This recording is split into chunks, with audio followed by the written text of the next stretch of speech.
God, I'm on the 83rd floor. What? I'm on the 83rd floor. What's the telephone number you're calling? Very C. You can do anything 441 2623. Are they going to be able to get somebody up here? Of course, man. We're coming up to you. Two of us in this office. We're not ready to die, but it's getting bad. There's no one here yet, and the floor is completely engulfed. We're on the floor, and we can't breathe. Please hurry. No fire for now and no smoke, right? Of course there's smoke. Where are you? Which way you guys up to? We're getting there. Doesn't feel like it, man. I got one too. It's very hot. I don't see any air anymore. Okay. All I see is smoke. Smoke rises. It's really big. We're on the floor. We're in a window. Can't see. Can you Step stay on in. the line with me, please? Yes, ma'am. I am. I'm gonna die, aren't I? No. Say your... I'm gonna die. Ma'am, say your prayers. Thank God the blow was in from the left. Help! Help! Help! Ma'am. Help! What the hell happened? Oh my God! Oh, God!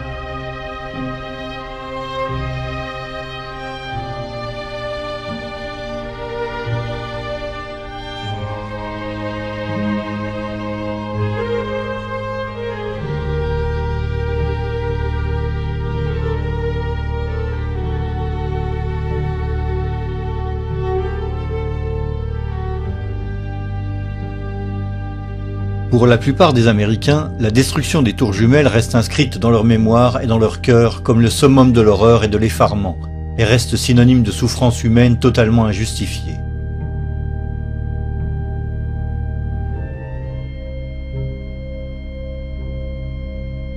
Mais pour d'autres, cela a peut-être représenté le moment et l'endroit parfait pour la rencontre secrète entre les immenses intérêts de certaines multinationales et le cynisme d'hommes d'affaires cupides. La croyance populaire veut que les attentats du 11 septembre aient détruit deux des plus beaux joyaux que l'Amérique ait jamais eus. Mais c'est loin d'être le cas. Alors qu'elle s'élevait sur l'un des patrimoines immobiliers les plus recherchés au monde, après 30 ans d'exploitation, les tours étaient devenues obsolètes. À cause de l'augmentation du prix de l'énergie, chaque plateau ouvert de près de 4000 m² était un gouffre financier, tant il était difficile de les chauffer en hiver et de les tenir au frais en été. L'entretien lui aussi était très coûteux, comparé à celui d'immeubles plus récents. Dans son livre datant de 1999 sur les tours jumelles, Divided We Stand, l'auteur Eric Darton écrivait « Lorsque le VTC subit son premier attentat en février 1993, il était déjà dépassé en tant qu'immeuble de bureau par une génération plus récente qui intégrait l'essor de la cybernétique avec des plafonds plus hauts et un équipement électrique bien plus important. Pour maintenir le VTC dans la catégorie des bâtiments de classe A, l'autorité portuaire aurait dû dépenser 800 millions de dollars en câblage électrique, communication électronique et système de climatisation. De plus, à la suite de l'attentat de 1993, le taux d'occupation des bâtiments avait chuté dangereusement et ils avaient eu beaucoup de mal à le faire remonter. Mais le problème le plus difficile à résoudre pour les tours était la quantité d'amiante qu'elles renfermaient. Construite à une époque où l'amiante était autorisée, elle contenait au moins 400 tonnes de ce matériau extrêmement toxique. Il servait à ignifuger la structure en acier et à isoler des kilomètres de canalisation d'eau, de chauffage et de climatisation. L'amiante était aussi présente dans les faux plafonds, les cages d'ascenseurs et sur les dalles des planchers. Dans un certificat de conformité daté de décembre 2000, on peut lire « Selon les archives de l'autorité portuaire, 650 000 m² de dalles plastifiées en amiante ont été disposées sur les planchers du World Trade Center. » Au moment où l'amiante fut interdit dans les constructions, les tours étaient pratiquement achevées. Au départ, l'amiante fut encapsulée chaque fois que c'était possible, pour éviter l'inhalation des particules. Mais dans les années 90, la réglementation est devenue beaucoup plus stricte, et toute rénovation nécessitait le remplacement complet de l'amiante.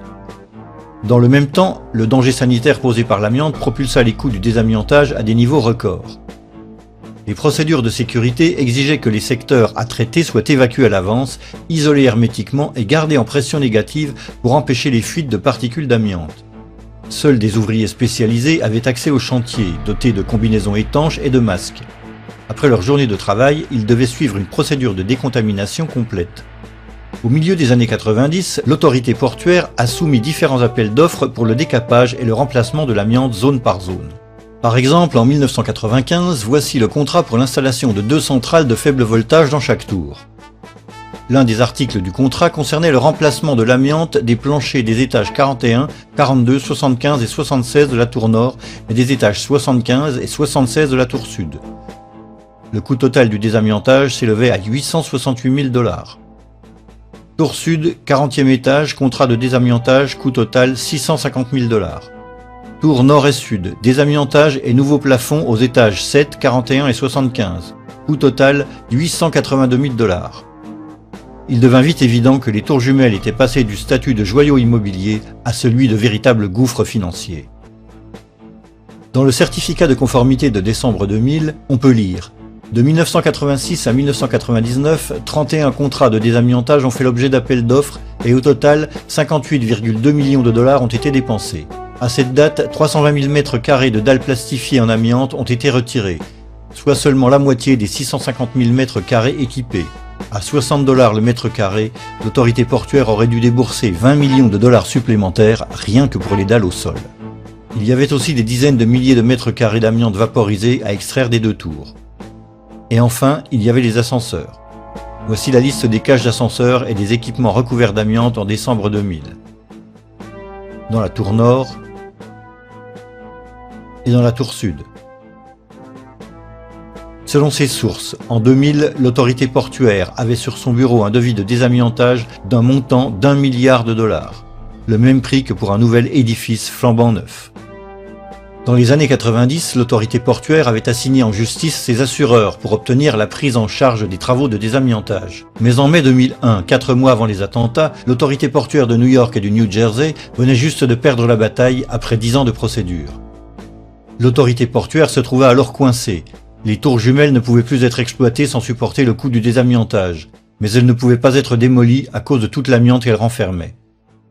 La seule solution possible restait de démanteler complètement les deux tours géantes secteur par secteur. Mais le coût d'une telle opération aurait été si astronomique que personne n'a simplement osé aligner les chiffres.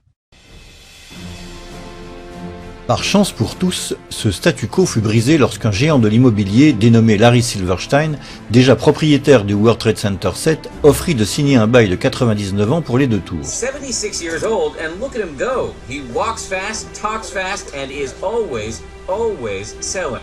Silverstein semblait pressé de signer. Après son hospitalisation suite à un accident de voiture, il demanda même à ses médecins d'arrêter la morphine pour qu'ils puissent finaliser l'accord. So I told the doctor, I said, kill the morphine, and I got to get my people in here, because you can't think with morphine. So they let the morphine run down. The pain was terrible, but I brought everybody together, and that's when we framed our best and final bid. Le 24 juillet 2001, Larry Silverstein célébra l'acquisition des tours jumelles lors d'une cérémonie officielle. Silverstein signed the lease on the World Trade Center just 6 weeks before 9/11. Il contracta ensuite une police d'assurance couvrant les tours jumelles pour un montant de 3,2 milliards de $ en cas de destruction totale. Et tous les matins, Silverstein prit l'habitude de se rendre à ses nouveaux bureaux dans la tour nord. And so my mornings were spent at the Trade Center, and then by noon I was back uptown. Mais par chance, le 11 septembre, Silverstein ne se rendit pas à son bureau. Bien qu'ayant une réunion prévue ce matin-là dans la tour nord, il avait appris que sa femme lui avait pris un rendez-vous chez son dermatologue. The morning of September 11th, Silverstein was scheduled to have breakfast at the restaurant at the top of the North Tower. He canceled at the last minute at the insistence of his wife, Clara, who wanted him to go see his dermatologist. That particular morning, my wife, God bless her, had made an appointment for me at the doctor. I said, okay, yes, dear, I'll go. Everyone who was in that restaurant that morning perished. And then, just minutes later, received a telephone call to turn on a television set and witnessed this horrendous circumstance. C'est ainsi qu'au soir du 11 septembre, Larry Silverstein se retrouva à la tête de 1,2 million de mètres carrés de nouveaux espaces de bureaux prêts à être reconstruits dans l'un des quartiers d'affaires les plus recherchés au monde.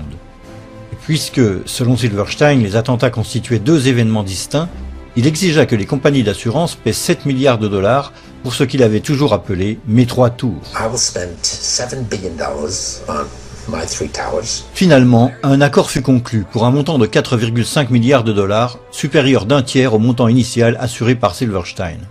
Et puisque les attentats terroristes avaient aussi détruit le bâtiment 7, Silverstein reçut 800 millions supplémentaires pour le reconstruire, alors qu'il n'avait coûté initialement que 400 millions. It's a much more beautiful building. It's a glass facade, allows the light to come into the space. The views on 4 sides are phenomenal, and the space looks magnificent. Entre-temps, l'amiante des tours jumelles avait été respirée par les habitants du sud de Manhattan, en particulier par les secouristes et les volontaires qui travaillèrent à Ground Zero et qui aujourd'hui sont littéralement décimés par le cancer des poumons et d'autres maladies pulmonaires. Dans le débat sur la destruction du World Trade Center, deux grandes organisations ont joué un rôle majeur. L'une d'elles s'appelle le NIST, l'Institut national des standards et de la technologie, qui a été officiellement chargé par le gouvernement US d'enquêter sur l'effondrement des 3 gratte-ciel. En 2005, le NIST a présenté son rapport final sur l'effondrement des tours jumelles et en 2008 sur celui du bâtiment 7. Pour les tours jumelles, le NIST a conclu qu'elles avaient été démolies suite aux impacts des avions et aux incendies qui s'en sont suivis, tandis que le bâtiment 7, toujours d'après le NIST, a été détruit par les seuls incendies. En d'autres termes, le NIST a confirmé à 100% la théorie officielle du gouvernement US. L'autre organisation qui participe activement au débat s'appelle Architectes et ingénieurs pour la vérité sur le 11 septembre, une association de professionnels en génie civil fondée en 2006 par l'architecte de San Francisco, Richard Gage. L'association Architectes et ingénieurs réunit plus de 2000 experts en génie des structures, sciences des matériaux, conception architecturale, protection incendie, techniques de construction, métallurgie, et on y trouve même des experts en démolition contrôlée. Depuis qu'ils se sont mêlés au débat, Architectes et ingénieurs a mis sur la table une quantité imposante d'informations scientifiques contredisant les explications officielles du NIST sur les effondrements et confirmant au contraire la théorie de la démolition contrôlée. Dans le même temps, Architectes et ingénieurs n'a eu de cesse de vérifier les affirmations du NIST, repérant et soulignant la moindre erreur dans ses travaux et obligeant même dans certains cas l'Institut à corriger ses propres rapports. I think it's something that we need to clarify and correct in the final version of the report. Okay.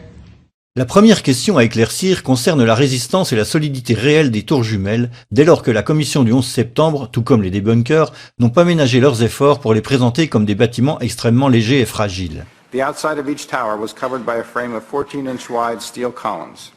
The centers of the steel columns were 40 inches apart. These exterior walls bore the majority of the weight of the building. The interior core of the buildings was a hollow steel shaft in which elevators and stairwells were grouped. Le torri di New York invece erano sostenute da un'intelaiatura esterna, da sottili nervature d'acciaio, insomma erano come dei parallelepipedi vuoti. Il World Trade Center era una struttura leggerissima, era la massima espressione del grattacielo leggero, come lo chiamano i tecnici. C'è un solo altro edificio che io sappia, che è quella che si chiamava un tempo la Sears Tower a Chicago, che usa lo stesso tipo di struttura. Dopo il World Trade Center nessuno l'ha più usata. Comme nous allons le voir, toutes ces affirmations sont fausses. Contrairement aux gratte-ciel traditionnels dans lesquels toutes les colonnes sont espacées régulièrement, une partie des colonnes de soutien des tours jumelles a été placée vers les murs externes, libérant ainsi un large espace dépourvu de colonnes pour un meilleur rendement locatif des lieux. C'est pour cela que la structure périphérique est littéralement devenue un réseau de colonnes en acier constitué de blocs préfabriqués et assemblés sur site. C'est cela que le débunker Alberto Angela appelle les fines nervures d'acier, 244 colonnes d'acier séparées d'environ 60 cm qui supportaient 40% du poids des tours. Loin d'être deux parallélépipèdes vides, la structure interne était composée de 47 colonnes si longues et si solides qu'on avait dû construire une usine spéciale au Japon pour permettre leur assemblage. C'est la structure centrale qui supportait la majeure partie du poids du bâtiment, environ 60%, et non la structure périphérique. La structure centrale, ici à gauche, est ce que la commission sur le 11 septembre a appelé un puits d'acier creux. Voici la même structure centrale près de la base de la tour. La structure centrale était en réalité un gratte-ciel en acier extrêmement robuste, construit à l'intérieur d'un autre gratte-ciel. La structure centrale abritait les escaliers, les ascenseurs et tous les autres équipements nécessaires au fonctionnement des tours. Les murs intérieurs de la structure centrale étaient constitués de simples couches de feuilles de roche. Un ensemble de treillis métalliques reliait l'armature centrale à celle périphérique et soutenait les planchers. Ces derniers, des blocs rectangulaires, étaient également préfabriqués et recouverts d'une fine couche de béton. Les structures intérieures et périphériques étaient reliées sur le dessus par une structure en forme de parapluie appelée treillis chapeau, qui solidarisait les structures des tours en les maintenant par le haut. L'idée que ce type de structure soit fragile et n'ait plus été utilisée après le 11 septembre est contredite par le nouveau bâtiment 7 construit par Larry Silverstein. Une structure centrale robuste supporte l'essentiel du poids du bâtiment. De longues poutres soutiennent les planchers et relient l'armature centrale à celle en périphérie, laissant dans l'intervalle un vaste espace sans colonnes. Un concept très similaire à celui des tours jumelles.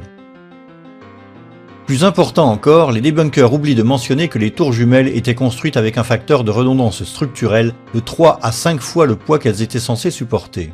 This structure was capable of holding 3 to 5 times the weight. These buildings are built to handle several times the load above them. So those perimeter columns could handle 5 times the load above them, and the core columns could handle 3 times the load above them.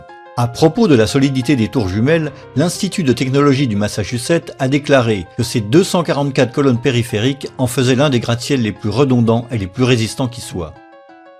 Sur le même sujet, l'entreprise d'architecture Roth & Sons a écrit « Le bâtiment ainsi construit est 16 fois plus solide qu'une structure conventionnelle. Les treillis Vierendeel sont tellement efficaces, d'après les calculs des ingénieurs, que même si toutes les colonnes sur le côté d'une tour étaient sectionnées, ainsi que les 2 angles et plusieurs colonnes sur les côtés adjacents, la tour serait encore suffisamment solide pour résister à des vents de 160 km/h. John Skilling, l'ingénieur en structure qui a conçu les tours jumelles, a déclaré « Les charges réelles sur ces colonnes périphériques peuvent être augmentées de 2000% avant qu'une défaillance n'intervienne. » En particulier, les tours jumelles ont été conçues pour résister à l'impact d'un gros avion de ligne volant à 950 km/h et rester quand même debout, cela grâce au mécanisme de redistribution des charges que permet cette structure. Interrogé en 1993 par le Seattle Times, John Skilling a affirmé « Nous avons examiné toutes les hypothèses imaginables sur ce qui pouvait arriver au bâtiment, jusqu'à celle d'un avion frappant un de ses côtés. Notre analyse a montré que le plus gros problème serait le carburant de l'avion qui s'écoulerait dans le bâtiment. Cela provoquerait un incendie épouvantable, beaucoup de gens seraient tués, mais la structure du bâtiment resterait en place. » Et c'est ce qui s'est passé. Après les impacts, les 2 tours sont restées debout, ne montrant aucun effet majeur sur leur stabilité. De plus, le NIST a confirmé que les incendies de kérosène initiaux n'ont duré que quelques minutes tout au plus. Cela signifie qu'à partir de ce moment-là, les seules sources de combustible pour les incendies étaient les meubles et les équipements de bureau ordinaires. Et comme nous le savons, les incendies de bureau ne dégagent pas assez de chaleur pour affecter la stabilité d'une structure en acier. No steel frame high-rise building has ever collapsed due to fire. In over 20 years, I have not seen until recently a protected steel structure that has collapsed in a fire. These kinds of designs have performed extraordinarily well over history. In fact, until this occurrence, no building had fallen down because of fire. En outre, le NIST a estimé que la quantité de matériaux combustibles était inférieure à celle trouvée lors d'études précédentes d'espaces de bureau. Le nombre de murs intérieurs et la faible quantité de décors combustibles d'étagères représentant la majeure partie de la différence. Il n'y avait alors aucune raison pour que les tours s'effondrent. Avec une structure qui avait clairement résisté aux impacts et un volume d'équipement de bureau inférieur à la moyenne pour alimenter les incendies, les 2 édifices auraient dû rester debout et permettre l'évacuation et le sauvetage de tous ceux qui avaient survécu à l'impact initial et aux incendies. Mais les 2 édifices se sont soudainement effondrés en totalité, l'un seulement 56 minutes après l'impact de l'avion, l'autre 1 heure et 42 minutes après l'impact. Pourquoi ? Le débat sur l'effondrement des tours jumelles tourne autour de 2 questions principales. L'une concerne la cause de l'effondrement initial des sections supérieures du bâtiment sur leurs parties inférieures respectives. La seconde porte sur ce qui a provoqué la destruction complète de la structure saine sous-jacente une fois que la partie supérieure s'était effondrée dessus. Concernant les causes de l'amorçage de l'effondrement, on nous a d'abord dit que la chaleur des incendies avait ramolli et fait fondre la structure du bâtiment. In 2002, NOVA depicted a scenario envisioned by many experts at the time, that the truss connections failed in the extreme heat, causing the floors to fall onto one another, precipitating the collapse. As the steel began to soften and melt, the interior core columns began to give. Then you had this sequential failure that took place where it all pancaked one after the other. C'est ce qu'on a appelé la théorie de la pile d'assiettes. Donc ça a donné lieu à la théorie qu'on appelait la théorie du pancake. C'est-à-dire que, comme cette partie-là est tombée sur un plancher, ce plancher a cédé, puis en cascade, c'est tous les planchers qui ont cédé et qui sont tombés les uns sur les autres. C'est ça qu'on appelle la théorie du pancake. Mais la théorie de la pile d'assiettes comportait un défaut majeur. Elle n'expliquait pas pourquoi la structure centrale des tours s'était effondrée. En outre, les experts ont fait remarquer que le kérosène produisait à peine la moitié de la température nécessaire à faire fondre l'acier. Il n'aurait pas suffi à séparer les treillis de la structure périphérique. À ce stade, l'explication officielle fit marche arrière et opta pour un terme plus générique d'affaiblissement de l'acier dû aux incendies. You don't need to melt the steel columns, you just need to start weakening them. What we found is it doesn't take temperatures high enough to melt steel, it just has to heat up the steel so it expands and then softens and weakens the structure until it collapses. Dans la nouvelle explication, la défaillance initiale n'était plus attribuée à la rupture des treillis d'acier, mais à leur affaissement dû à la chaleur. The trusses stayed connected to the columns, even as they sagged from the heat. They pulled on the columns, bowing them inward nearly 5 feet in some areas, until the columns reached the breaking point. L'inciso continua ad ardere, sta scaldando l'aria e scalda l'acciaio del solaio soprastante, che a questo punto comincia a flettersi, perde la propria resistenza ai carichi, si flette, tira in dentro le colonne. A un certo punto le colonne della facciata, che sono portanti, portano circa il 40% del peso della struttura, si rompono. Suddenly the column snapped, and as a result the entire top of the building came down pretty much in free fall because the kinetic energy that was unleashed was just huge. Le NIST a également soutenu que l'impact des avions avait largement détaché le matériau ignifugé des treillis, accélérant ainsi le processus qui a finalement provoqué le raffaissement. Notons que le NIST a fait de l'arrachage du matériau ignifuge une condition nécessaire à l'effondrement des tours. The buildings would not have collapsed under the effects of the airplane impact and the jet fuel ignited multi-floor fires. And the reason it collapsed is because the fireproofing was dislodged. Mais la théorie de l'affaissement des treillis des planchers pose davantage de problèmes que celle qui précède. Tout d'abord, absolument rien ne prouve que le matériau ignifuge ait été arraché de l'acier par l'impact des avions, comme le prétend le NIST. La structure en acier d'un gratte-ciel est élastique et non rigide, et elle absorbe l'énergie des impacts en oscillant lentement d'avant en arrière et non pas en vibrant. The building swayed slowly one way toward the Hudson River to the west. And by the time it came back, I just jumped up and just had to get out of the elevator. En réalité, il y a de bonnes raisons de croire que le matériau ignifuge recouvrant l'acier n'a pas du tout été arraché, comme le montre cet épisode. This is James Glanz for the New York Times.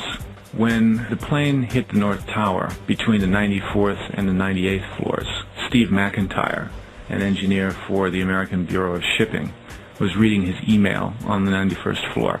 The plane hit, and I think he described it as the biggest wham he'd ever heard, but there wasn't much shaking. His email was still there after the impact. He was still staring at a glowing screen.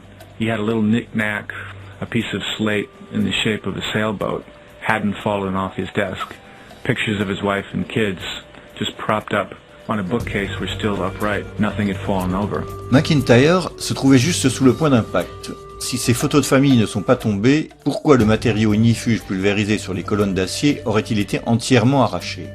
De plus, rien ne prouve que les températures aient été suffisamment élevées pour affaiblir l'acier avec ou sans matériau ignifuge. The majority of the jet fuel was burnt up instantly in the big fireball, and it was gone. The fires that were left were office furnishings and carpet and things like that. A lot of things in these kind of buildings have to be fire resistant by nature. It's required by code. Dans ces simulations informatiques, le NIST prétend avoir observé des températures supérieures à 980 degrés pendant les incendies. Mais le NIST s'est servi de son propre modèle informatique et n'a jamais publié les paramètres relatifs à cette simulation. Lorsque l'association des architectes et ingénieurs a demandé à pouvoir examiner le modèle informatique utilisé par le NIST, leur demande a été refusée. La vérité est que le NIST a admis dans son propre rapport n'avoir aucune preuve de température suffisamment élevée pour affaiblir l'acier de manière significative. Dans le rapport du NIST, on peut lire « Parmi plus de 170 zones examinées sur un échantillon de 16 colonnes des façades, seules 3 d'entre elles montrent que l'acier a dépassé les 250 degrés centigrades. Seuls 2 échantillons de colonnes centrales avaient encore assez de peinture pour permettre cette analyse et les températures n'ont pas atteint les 250 degrés. Aucun élément ne prouve que les incendies qui ont précédé les effondrements ont été suffisamment intenses pour avoir un effet significatif sur la microstructure ayant eu pour résultat d'affaiblir la structure en acier. » En d'autres termes, le NIST avoue n'avoir aucune preuve à l'appui de sa propre théorie. En conclusion, les faits connus sont les suivants. L'acier fond à environ 1530 degrés. Le ramollissement commence à 600 degrés environ. Excepté en 3 endroits, le NIST admet n'avoir trouvé aucune preuve de température supérieure à 250 degrés, ce qui est inférieur à la moitié de la température nécessaire pour affaiblir significativement l'acier. Dans le même temps, plusieurs éléments montrent que les températures nécessaires pour affaiblir significativement l'acier n'ont pas été atteintes durablement dans les tours. Le premier est qu'un groupe de 16 personnes a réussi à traverser la zone dévastée par l'impact sans pour autant, à l'évidence, être brûlé vif. L'un d'eux s'appelle Brian Clark. And when we came to the 78th floor, the last layer was standing, but it was cracked, and there were flames licking up the other side of the wall like this. It wasn't a roaring inferno. I sensed that the Flames were maybe starved for oxygen right there, you know, in the interior. We kept going, and we got onto the 74th floor. When we got down that far, normal conditions. The lights were on, fresh air coming up from below. Paolo Attivissimo a prétendu que ces gens avaient réussi à survivre parce que, dans cette partie de l'immeuble, l'escalier était aménagé sur le côté de la tour et non au centre. Quando sono passati di lì, sono passati attraverso una zona che era nell'angolo opposto rispetto agli incendi. Quindi è logico che non siano stati bruciati. Questa scala fa questo giro e scende. En vérité, l'escalier A passe en bordure de la tour au 82e étage. Mais Clark et ses collègues étaient au 84e. Cela signifie qu'ils ont descendu 2 étages au centre de la tour avant de passer de l'autre côté. En outre, l'un des collègues de Clark est remonté du 81e au 91e étage avant de redescendre jusqu'au rez-de-chaussée. Ron DiFrancesco, who went in the 81st floor with me, he went up to 91, caught up to the people, laying down on the floor, to thinking that there was fresher air at floor level. He made his way back to the stairs. And so I started to run downstairs. And so I ended up on ground level and I went to walk out. Si les températures de 600 degrés avaient régné autour de l'escalier, personne n'aurait pu y passer sans mourir brûlé vif. En second lieu, une série d'images thermographiques prises avec une caméra infrarouge montre des températures bien inférieures à celles permettant de ramollir significativement l'acier. Voici la tour nord, vue d'en dessous. Il est 9h18 environ, une demi-heure après l'impact. Les températures indiquées n'atteignent pas la couleur jaune, ce qui signifie qu'elles ne dépassent pas les 100 degrés centigrades. Et voici la tour sud, environ 15 minutes après l'impact du deuxième avion. Là non plus, les températures ne dépassent pas les 100 degrés. Mais le plus gros problème de la théorie de l'affaissement des treillis est qu'elle n'a aucun sens d'un point de vue mécanique. Même si l'on suppose que les températures étaient suffisamment importantes pour les faire fléchir à un tel point, comment ces treillis relativement fins soutenant les planchers auraient-ils pu trouver la force d'entraîner puis d'arracher une structure beaucoup plus large et robuste qu'ils ne l'étaient eux-mêmes? Le phénomène suggéré par le NIST s'appelle expansion thermique. Si l'on suppose que ces poutrelles ont été déformées vers le bas par la résistance à leur poussée de la structure verticale, cela signifie qu'elles étaient plus faibles que cette structure, et qu'elles n'avaient donc pas la force suffisante pour l'entraîner vers l'intérieur. Si à l'inverse, les treillis se sont affaissés d'eux-mêmes, affaiblis par les incendies au point de ne plus pouvoir supporter leur propre poids, où auraient-ils trouvé la force nécessaire pour entraîner puis briser cette même structure qui les avait supportés quand ils étaient robustes et sains? Dans tous les cas, l'idée que les treillis à eux seuls aient été capables de tirer et de briser la structure externe n'a pas de sens. Comme nous allons le voir, la structure externe s'est courbée vers l'intérieur avant l'effondrement des tours. Mais une force bien plus importante que leur poids et leur tension doit avoir été appliquée sur ces poutrelles pour qu'elles soient capables de tirer et de briser la structure sur laquelle elles étaient fixées. Question. Pouvez-vous fournir une preuve quelconque que le matériau ignifuge des treillis a été largement arraché par l'impact des avions, condition que le NIST présente comme nécessaire pour que les incendies puissent provoquer les effondrements? Pouvez-vous fournir une preuve quelconque que les températures dans les tours jumelles ont été suffisamment élevées et d'une durée suffisante pour affaiblir significativement l'acier dans les zones où les effondrements ont été initiés? Pouvez-vous expliquer comment un plancher affaibli et s'affaissant sous l'effet de la chaleur a pu tirer et finalement rompre la structure sur laquelle il était fixé sans recours à une force extérieure? Si l'explication du NIST sur la cause de l'effondrement initial ne tient pas la route, aucune explication n'a en revanche été avancée sur ce qui a pu causer la destruction complète des tours après l'effondrement de la partie supérieure. Parmi les quelques 10 000 pages d'explications techniques relativement anecdotiques du rapport du NIST, on peut lire dans une note en bas de la page 82 « L'enquête s'est focalisée sur la séquence des événements entre le moment où l'avion percute la tour et celui où l'effondrement commence. » Pour simplifier, la séquence est désignée comme séquence probable d'effondrement, bien qu'en réalité elle ne s'intéresse pas au comportement structurel de la tour une fois les conditions d'effondrement remplies et une fois que l'effondrement était devenu inévitable. Par ce simple mot « inévitable », le NIST prétend expliquer la destruction totale sur elle-même d'une structure en acier de 80 000 tonnes en parfaite condition. The area below the damage zone where the planes flew in and where the fire was, that area below that, those 80 or 90 stories, 80,000 tons of structural steel was not damaged in any way.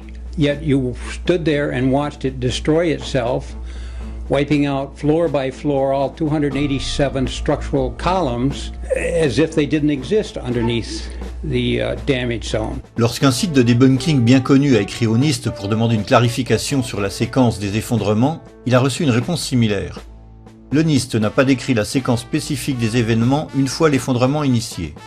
Le NIST a plus d'une fois répété cette affirmation stupéfiante qui apparaît comme la plus incroyable des justifications. Once the collapse initiated, the video evidence is rather clear. It was not stopped by the floors below, so there was no calculation that we did to demonstrate that, what is clear from the videos. C'est comme si l'on disait, une fois l'attaque de Pearl Harbor commencée, les vidéos montrent que la flotte américaine a rapidement été écrasée par les Japonais.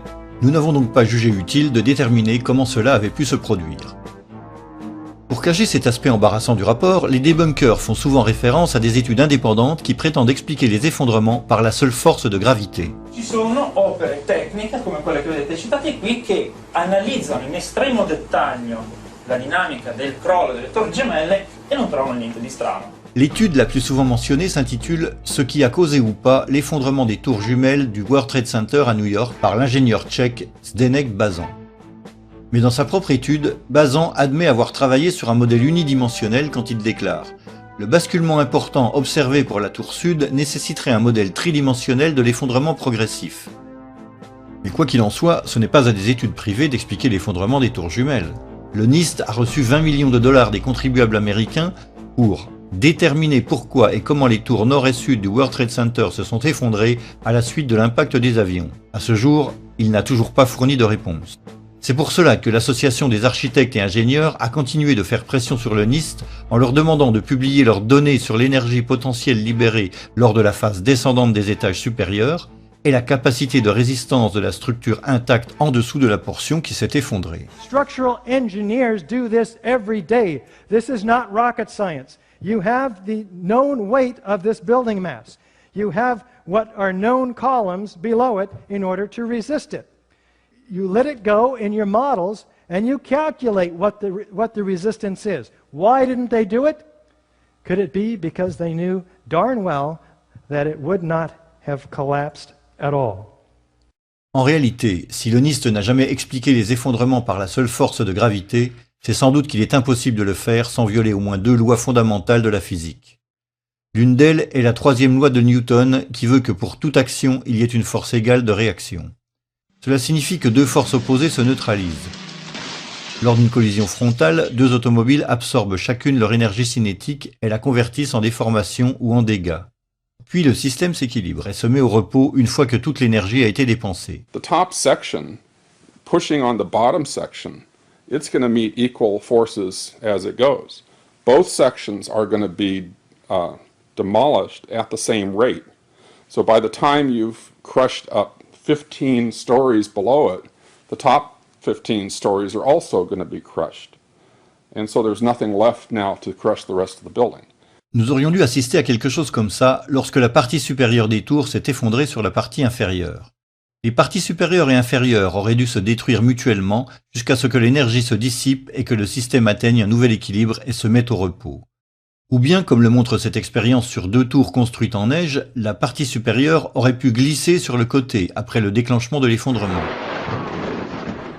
Mais ce qui ne pouvait pas se produire, c'est ceci. A little tiny chunk of the building can't possibly fall and crush the entire structure below it. C'est un concept si simple et fondamental que les représentants de l'Association des architectes et ingénieurs ont été stupéfaits de le voir totalement ignoré par le NIST. This is high school physics, and our whole society is being led to believe that these fundamental laws of physics, hard science, don't apply anymore. Mais même en admettant que la partie supérieure des tours a eu suffisamment d'énergie potentielle pour détruire le reste de la structure en dessous, cela ne pouvait de toute façon pas se produire à la vitesse observée, qui est proche de celle de la chute libre. Cela aurait violé un principe encore plus fondamental des lois de la physique, connu sous le nom de conservation de l'impulsion. Cette loi dit que l'énergie totale au sein d'un système fermé doit toujours rester la même. Comme nous l'avons vu, l'énergie d'un mouvement peut être transformée en une déformation au sein d'un même système. Mais pour que la déformation commence, la vitesse doit décroître afin de permettre la transformation d'une forme d'énergie en une autre. Aucune énergie nouvelle ne peut être ajoutée à un système fermé. La chute libre est un exemple particulier de conservation de l'impulsion. La chute libre se produit lorsque la seule force appliquée à un objet est la gravité. Cela signifie que toute l'énergie potentielle de l'objet qui chute est convertie en mouvement vertical. Dès que l'objet qui chute heurte un obstacle et se brise, la vitesse décroît, car une partie de l'énergie cinétique est transformée en déformation physique. Briser un objet requiert de l'énergie, et cette énergie doit provenir du système lui-même. C'est pourquoi une pierre ne peut pas en même temps continuer de tomber à la vitesse de la chute libre et se briser. Elle n'a pas assez d'énergie pour faire les deux choses à la fois. Revenons à présent aux tours jumelles et posons-nous une simple question. Si nous supposons que la partie supérieure gauche possède suffisamment d'énergie potentielle pour détruire le reste de la tour, et si nous considérons que nous libérons les deux blocs supérieurs au même moment, lequel atteindra le sol en premier?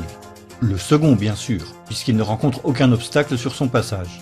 Le bloc de droite va accélérer rapidement sous l'effet de la gravité et maintenir cette accélération jusqu'au sol. Le bloc de gauche, quant à lui, est obligé d'utiliser une partie de son énergie potentielle pour détruire la structure en dessous de lui, et ne peut donc pas maintenir l'accélération de la chute libre.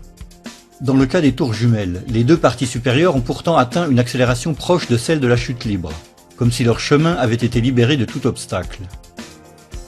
Il a fallu entre 10 et 12 secondes à chacune des deux tours pour s'effondrer au sol, alors qu'une chute libre aurait nécessité 9,2 secondes. En d'autres termes, les deux sections supérieures des tours ont trouvé assez d'énergie pour détruire 80 000 tonnes de structures intactes, tandis qu'elles s'effondraient pratiquement en chute libre. Comme nous l'avons démontré, c'est absolument impossible par la seule force de la gravité. La loi de conservation de l'impulsion ne le permet pas. A building cannot do free fall with a huge steel structural system in place to support it. The Twin Towers could not have come straight down through the resistance of 80,000 tons of structural steel at the speed of practically free fall. That just would not happen. If in fact it actually hit and made an impact, it was effectively crushing anything, pushing hard on this core structure below it, the core structure is going to push back equally hard. And that's what's going to cause the top section of the building to slow down. As energy is drained away from the system to deform those members, it would slow down the descending mass and cause a descent at less than free fall speed. Il n'y a qu'une seule solution pour que ces bâtiments s'effondrent comme ils l'ont fait. The buildings fall at a speed which can only occur if the structure has been removed, the vertical structure. Ce même Cheyenne Sunder du NIST a reconnu que la chute libre ne pouvait se produire qu'en l'absence de structures porteuses sous-jacentes. Free fall time would be an object that has no structural components below it. Mais qu'est-ce qui a bien pu supprimer la structure porteuse en dessous, puisque la section qui tombait n'avait pas suffisamment d'énergie pour le faire? The fact that it's coming down at free fall says all of the energy is being used to just make it go straight down, which means it's coming down through itself and not breaking up the building as it goes. Something else has to be clearing the way. Il n'y a qu'une seule méthode connue pour atteindre une telle accélération en même temps qu'on supprime la structure porteuse. A building cannot do free fall without it being blown up. That's the only way it could come down at free fall. The only way that a building can accelerate as it collapses is by having pre-engineered, precisely timed and precisely placed explosives. In other words, controlled demolition.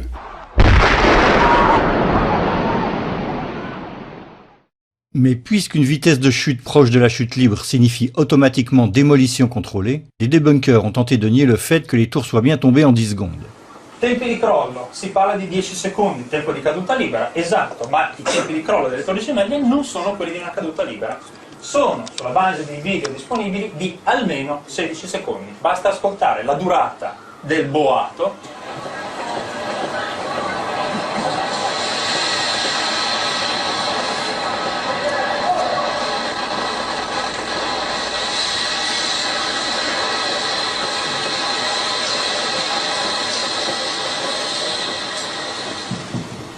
Quindi, se avete contato con me, sono un po' più di 10 secondi. Nous n'avons pas pu le déterminer car il est très difficile d'établir la durée exacte d'un effondrement en écoutant seulement un grondement lointain. D'autant qu'une ou 2 secondes de plus ne ferait pas une grande différence, étant donné que le temps de transfert de l'impulsion entre chaque étage doit nécessairement être pris en considération. So a floor impacting on a floor below would transfer momentum, and that floor, those floors would transfer momentum such that in the Twin Towers, if you didn't have any columns whatsoever, it would still take a minimum of 30 seconds for these towers to collapse. just by transferring the momentum of the floors. Dans tous les cas, les 10 secondes d'effondrement à une accélération proche de la chute libre ont été confirmées par plusieurs sources officielles. La commission du 11 septembre indique que la tour sud s'est effondrée en 10 secondes. Monsieur Sunder, du NIST, a confirmé une durée similaire. The measurements have indicated that Tower 1 collapsed in about 11 seconds and Tower 2 collapsed in about 9 seconds. Monsieur Sunder a aussi reconnu que les tours se sont effondrées pratiquement à la vitesse de la chute libre. As a result, the entire top of the building came down pretty much in free fall. Le même aveu figure dans le rapport officiel. Puisque les étages sous le niveau où se produit l'effondrement ont opposé peu de résistance, la section du bâtiment au-dessus est tombée pratiquement en chute libre. La question qui se pose est donc la suivante. Étant donné que la section supérieure du bâtiment est tombée pratiquement en chute libre, étant donné qu'une chute libre ne peut se produire qu'en l'absence de structure porteuse, et étant donné que les sections qui sont tombées n'avaient pas d'énergie supplémentaire pour détruire la partie intacte en dessous, pouvez-vous nous proposer une alternative à l'hypothèse de la démolition contrôlée pour éliminer la structure porteuse, condition nécessaire pour que la quasi-chute libre soit atteinte? À ce stade, on pourrait se demander quelle réponse les débunkers ont apporté aux arguments scientifiques des architectes et ingénieurs. En fait, il n'y a pas eu de réponse. Tout ce que les débunkers ont fait, c'est minimiser les travaux de cette association de professionnels ou carrément les ignorer. Et pour les ingénieurs, quand vous regardez les ingénieurs qui ont signé, alors là, c'est hallucinant, quoi. C'est-à-dire que vous avez des ingénieurs en électricité, en hydraulique, en sûreté nucléaire. Enfin bon, c'est vraiment la tour de Babel de l'ingénierie, quoi. Les personnes qui sont compétentes en calcul de structure, alors je les ai regardées, une petite trentaine, je suis généreux. Hein. Que les experts en ingénierie de structure soient 30 ou 300 n'y change rien. Ce sont leurs arguments qu'il faut réfuter. Tyran ne l'a jamais fait. Pourtant très actif, Attivissimo a quant à lui préféré se moquer de l'organisation en traitant tous ses membres de constructeurs de gymnase. Abbiamo soltanto Richard Gage e I suoi 1200 costruttori di palestre che dicono ma secondo noi. Mais il n'a jamais affronté ou répondu à aucun de leurs arguments. La déclaration la plus choquante est cependant venue de la revue Popular Mechanics. Dans leur livre Démonter les mythes du 11 septembre, ils écrivent « Pas un seul des leaders des théoriciens de la conspiration n'a d'expérience en ingénierie, en construction ou dans des domaines voisins. » Cette déclaration apparaît dans la publication de 2006 et dans celle révisée de 2011. À cette époque, les architectes et ingénieurs étaient actifs depuis 5 ans et comptaient 1300 experts en génie civil qui avaient animé des conférences dans 20 pays et qui avaient été invités plusieurs fois sur des plateaux télé. What caught my eye is their claim that more than 1,300 architects and engineers examined the evidence about Building 7's collapse and disagree with the official report issued by the National Institute of Standards and Technology. I certainly am much more open-minded about it than I was, and it is because of the involvement of the 9/11 families and all these engineers and architects. Clearly, they know more than I do. La vérité est que depuis que les architectes et ingénieurs sont entrés dans le débat, pas un seul de leurs arguments scientifiques contredisant la version officielle et confirmant la théorie d'une démolition contrôlée n'a été réfuté d'aucune façon par un débunker ou par quiconque. Revenons maintenant à la question précédente restée sans réponse. Qu'est-ce qui a bien pu causer l'effondrement initial de la partie supérieure des tours sur le reste des édifices? Comme nous l'avons vu, il y a eu fléchissement vers l'intérieur de la façade avant l'effondrement, mais les traverses seules ne pouvaient causer une telle déformation de la structure externe. Si par contre, des explosifs ont été utilisés et qu'on a fait s'effondrer la partie centrale en premier, alors les poutres soutenant les planchers ont eu assez de force pour tirer la façade vers l'intérieur et initier l'effondrement complet. En fait, on peut observer que l'antenne de la tour nord commence à tomber quelques instants avant la partie supérieure du building, ce qui indique que la structure centrale a été sapée en premier. Même si la démolition contrôlée semble la seule explication plausible pour expliquer les effondrements, les débunkers ont soulevé plusieurs arguments contre cette hypothèse.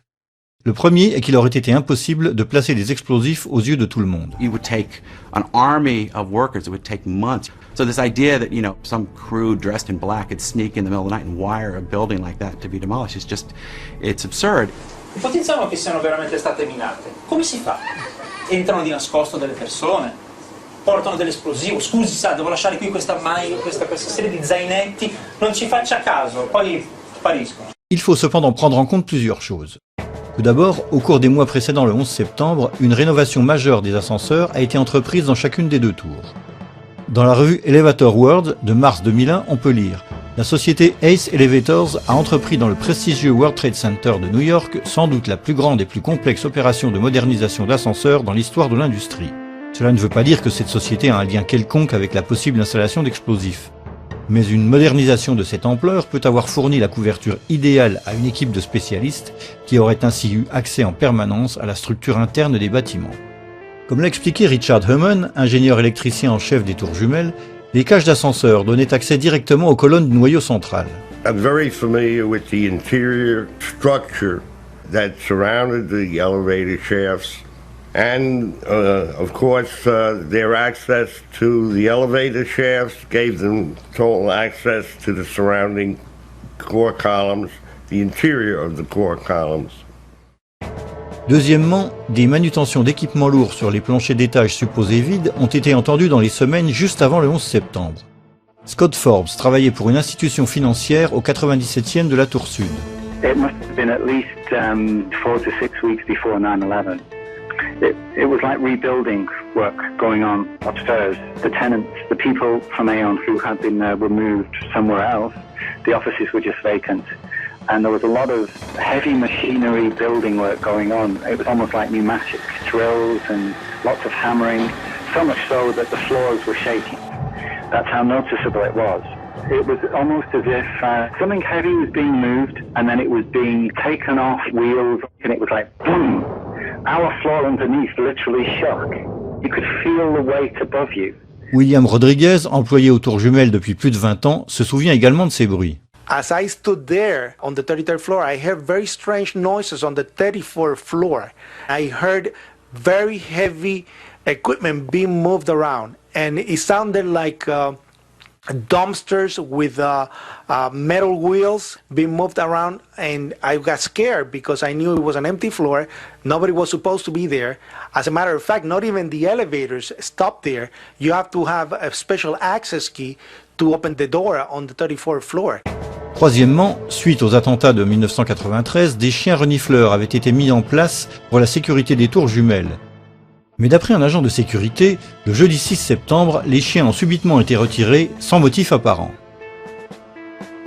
Et enfin, une coupure générale de courant sans précédent a eu lieu dans la tour sud le week-end précédent le 11 septembre.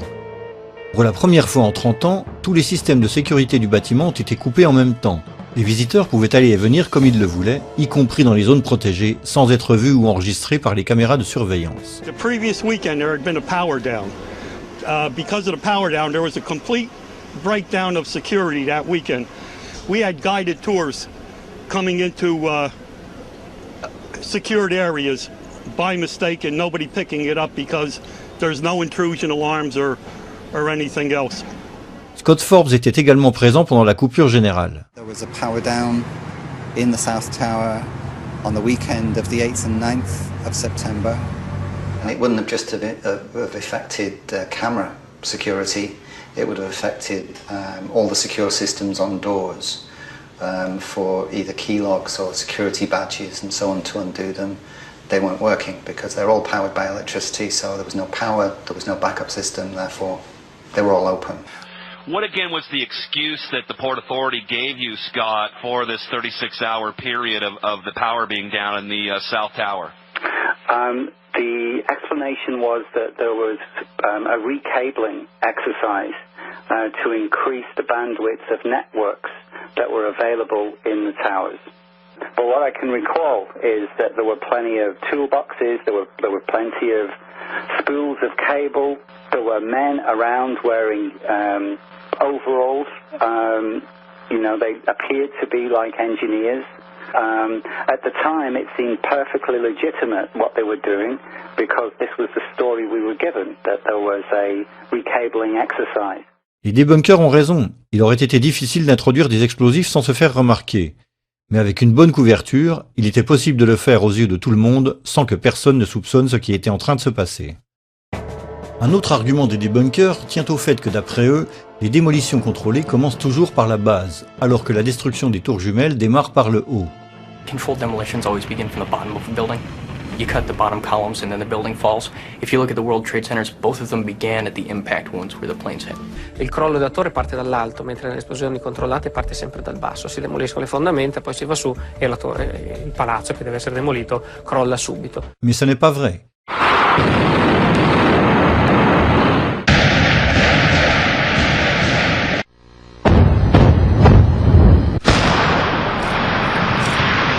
Les démolitions contrôlées sont préparées selon les besoins. Dans certains cas, commencer par le bas n'est pas forcément une bonne idée.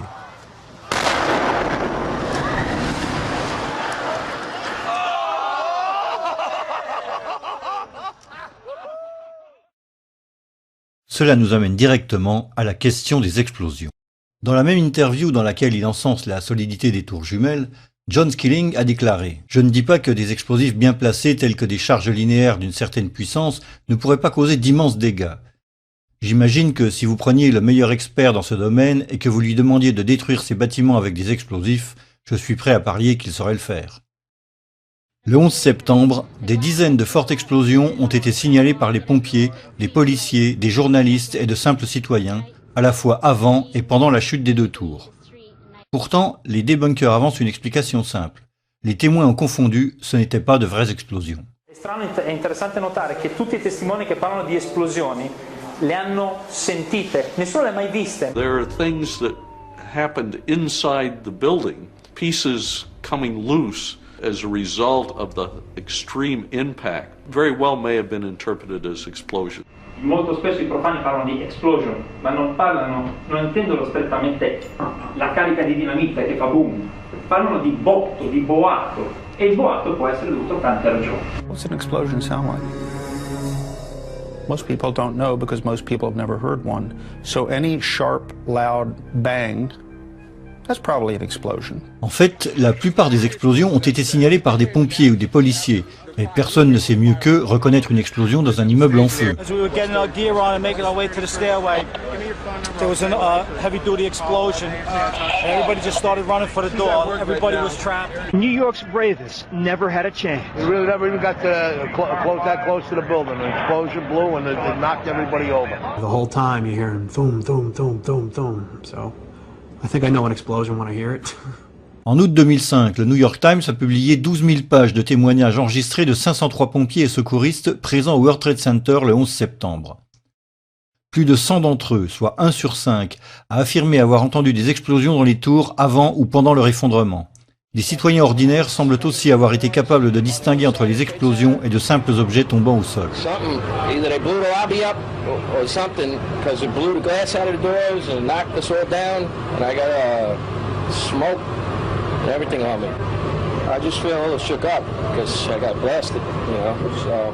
Avant d'aller plus loin, il faut savoir une chose à propos des démolitions contrôlées. Tout comme les tours jumelles, la plupart des bâtiments modernes sont construits avec des marges de sécurité importantes en termes de résistance structurelle. Pour cette raison, il est nécessaire de procéder à toute une série d'explosions préliminaires pour affaiblir la structure et préparer l'effondrement proprement dit.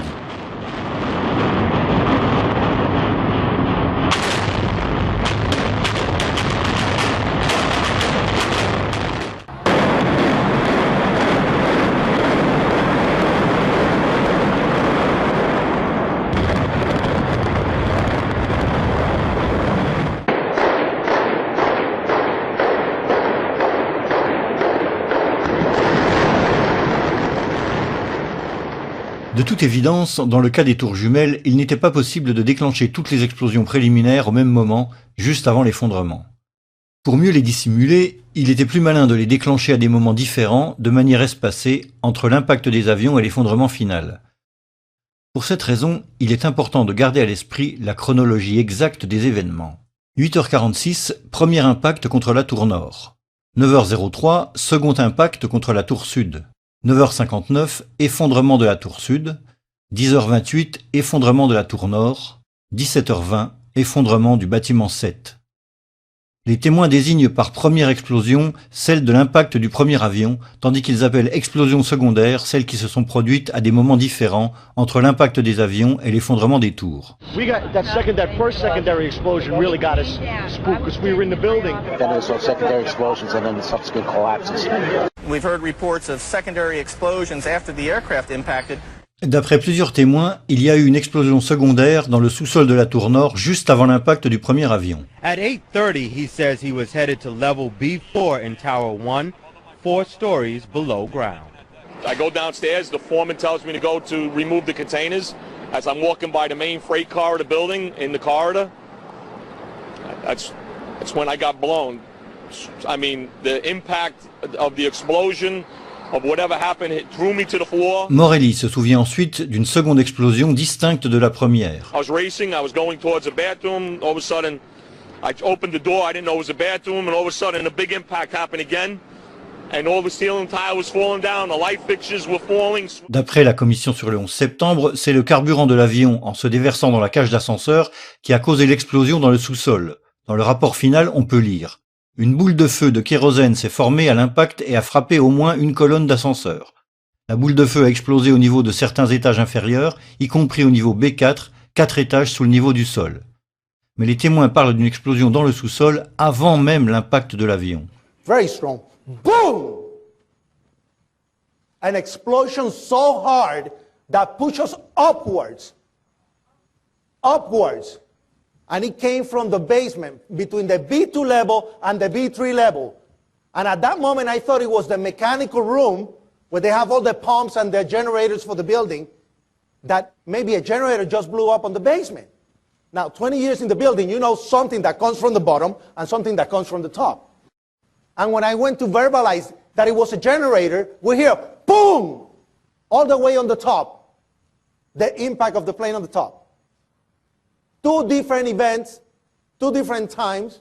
D'autres se souviennent de plusieurs explosions après celle du sous-sol. It came from, I believe, at first we believed that it came from the mechanical room. Then we heard a series of other explosions that sounded up on the above levels of the building. I was in the B4 level, and on my way, I heard a bomb.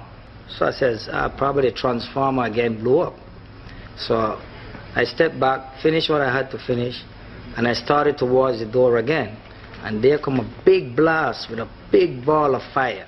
Les 2 explosions ont été enregistrées à 9 secondes d'écart lors d'une réunion de travail dans un bâtiment proche, le One Liberty Plaza.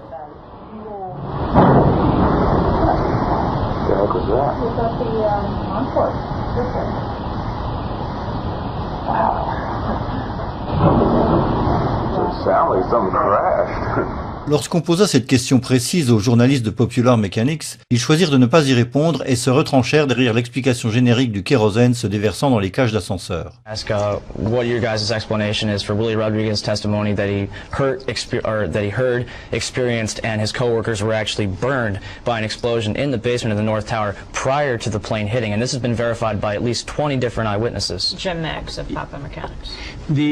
When the planes struck the buildings, they penetrated the internal core.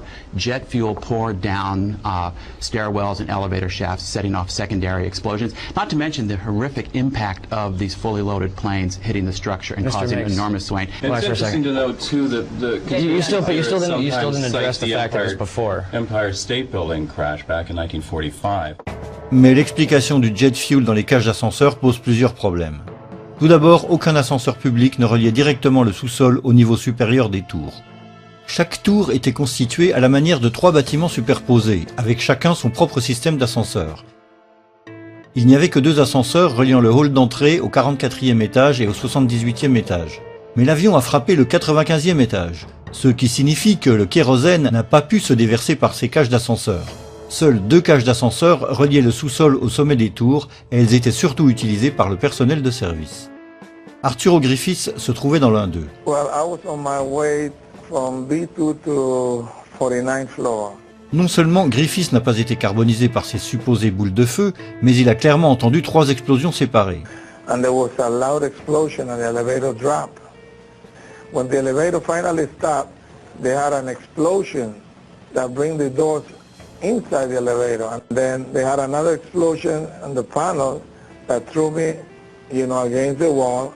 Plus important encore, la théorie du carburant dans les cages d'ascenseur ne prend pas en considération les volumes concernés. Chaque tour occupait un volume d'environ 1,5 million de mètres cubes. Les avions qui ont frappé les tours contenaient chacun 38 000 litres de carburant, soit 38 mètres cubes.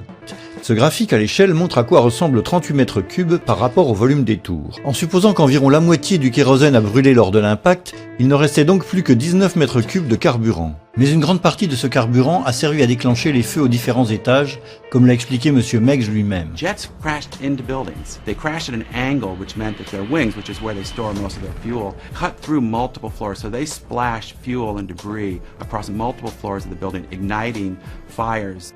Donc, même en supposant que pour d'étranges raisons 4 mètres cubes de ce kérosène se soient répandus dans le seul puits d'ascenseur qui descend jusqu'au sous-sol, il n'y en aurait pas eu assez pour atteindre le sous-sol. Une piscine de jardin de 3 mètres de diamètre pour 80 cm de profondeur contient 4 mètres cubes d'eau. Imaginez que vous versez l'eau de cette piscine dans ce genre de cage d'ascenseur avec un dénivelé de plus de 300 mètres et vous aurez une idée de la quantité de carburant qui a pu atteindre le bas. De toute façon, la théorie du carburant dans la cage d'ascenseur n'a jamais pu expliquer la puissance de l'explosion qui a littéralement dévasté le hall de la tour nord, 1 heure après le premier impact et avant la chute de la tour sud. There was a secondary explosion, probably a device either planted before or on the aircraft that did not explode until an hour later. Then somebody said that they saw an airliner go into one of those towers. Then, I don't know, an hour later than that, we had that big explosion from much, much lower. I don't know what on earth caused that. En fait, ces pompiers ont confirmé avoir entendu 3 fortes explosions dans la tour nord après l'impact de l'avion. Ils ont aussi confirmé que c'est la 3e explosion qui a dévasté le hall de la tour. He was in the lobby and the third explosion, the whole lobby collapsed on us. What you told me is that there was a plane or whatever hit the building, then a secondary explosion. It was like 3 explosions after that. We came in after the fire. We came when the fire was going on already. We was in the staging area inside the building, waiting to go upstairs. Then they exploded. The whole lobby collapsed on the lobby inside. Ces témoins ont mis 1 heure pour descendre du 82e étage et atteindre le hall d'entrée de la tour nord après l'impact du premier avion. We got to the first floor from 82nd floor. We stuck on the stairs for a while. We finally got down to the lobby. Then we get to the lobby, it was this big explosion. I don't know if everything went just like what you just seen. That's what we went through before we came out of the building. Then when we get out the building, there's another smoke cloud. Un autre témoignage similaire. La longue descente vers le hall d'entrée de la tour nord et l'énorme explosion dans le hall. It was like holy hell coming down them stairs. And then when we finally got to the bottom, we were coming out on the mezzanine level there, and another explosion came right from it, just everyone flying. Et encore un autre récit similaire. Big boom, come down the steps, everything fine till we got to the basement, and then everything just fell in. I got trapped under there with another guy, crawled out, kept getting hit in the head, bounced all around, finally we clawed our way out over the rubble. La situation dans le hall était telle qu'il n'y a aucun doute sur ce qui s'est passé. The ladies that are with me were in the World Trade Center in the first building and escaped through the lobby where they report they believe there was a bomb in the lobby. We ran down the steps to the lobby. There was no lobby. Everything was torn up. We came outside in the lobby. There was no lobby. The lobby was totally gone. Did you see other people? People. There was a woman there with her face blown off. Big glass lobby, and all the glass was broken. Wires hanging from the ceiling, the signs that would hang above telling you where to go were all hanging. It was unbelievably scary to look at. Le pompier John Schroeder montait les escaliers de la tour nord lorsqu'il a ressenti l'énorme explosion venant d'en bas. We were heading up to the 24th floor of the stairwell, and all of a sudden our building got rocked. We got bounced around in the stairwell like pinballs, man. And we just said, you know what? Time to go. We came down, it looked like a bomb went off in the lobby. Everything was exploded, everything was gone. We're like, what is going on here? For every window in the lobby to be exploded. I mean, them windows were like as thick as forget it. They were 2-3-inch glasses, you know, come on. They exploded out of the lobby, you know, it wasn't from the jet fuel. No way. Nous avons aussi les témoignages de ceux qui ont entendu des explosions juste avant l'effondrement de la tour sud. John McLaughlin était officier de police de l'autorité portuaire. Going into Tower 1, we heard a loud explosion coming from the area of Building 2, and at that point, Building 2 was collapsing. We saw the top begin to blow out in a plume of smoke, and we heard the noise associated with an implosion. I was about 5 blocks away when I heard explosions, 3 thuds, and turned around to see the building we just got out of. Antenna tip over and fall in on itself. And then all of a sudden 3 tremendous explosions and everything started coming down. Il y a aussi cette séquence de détonation rapprochée pendant la chute de la tour sud que beaucoup ont décrite comme un feu d'artifice. You heard a big explosion before the building fell? I saw it as it was happening and it sounded as if you had 100 of those little black cat firecrackers and you lit them all off at once. That's what it sounded like. It sounded like the finale of the 4th of July. As the first tower came down, there were a series of explosions. It was like boom, boom. You could hear the echoes of the explosions echoing off the different buildings. The detonation started, and they went boom, boom, boom. They were a little less than a second apart. Below the fire, I saw from the corner, boom, boom, boom, boom, boom, boom, boom, boom, boom. Just like 20 straight hits. Just detonated. They were planned to take down a building. Boom, boom, boom, boom, boom, boom, boom. All the way down. So it was like boom, boom, boom, boom, boom, boom, boom, boom. From far away, boom, boom. And you heard the boom, boom, boom, boom, boom, boom. Le même genre de détonation s'est produit lors de l'effondrement de la tour nord. Second tower number 1, the second tower collapsed. It was the exact same series of detonations. And then it started to sound like firecrackers. Crack, crack, crack, crack, crack. And we looked up, and the second tower was coming down. Les débunkers mettent en doute ces explosions, parce qu'aucune explosion n'a été enregistrée dans les vidéos des effondrements. Le demolizioni fanno rumore, fanno dei botti estremamente precisi, fortissimi come li avete sentiti. Come mai nelle immagini delle torri gemelle non ci sono le esplosioni, ma c'è un solo boato continuo? Lorsqu'il y a une explosion, on la ressent. On la ressent comme il faut. Ça se mesure, on l'enregistre. Aucune bande de son ne les enregistre. Aucune. Tout d'abord, les débunkers oublient de dire que la plupart des vidéos ont été réalisées à bonne distance, avec des zooms puissants, et qu'elles n'ont donc pas pu capter les sons provenant des tours. Sur des vidéos amateurs, la bande-son est saturée pratiquement en permanence par les cris des gens autour de la caméra.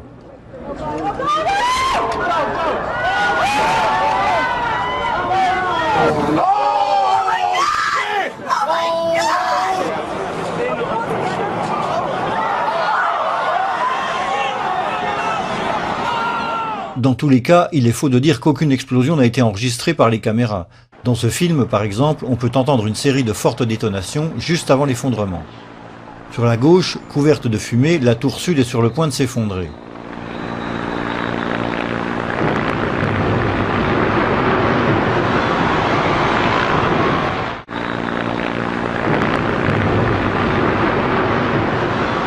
Dans ce reportage d'ABC, l'explosion initiale est parfaitement audible. Écoutez après les mots FBI agent.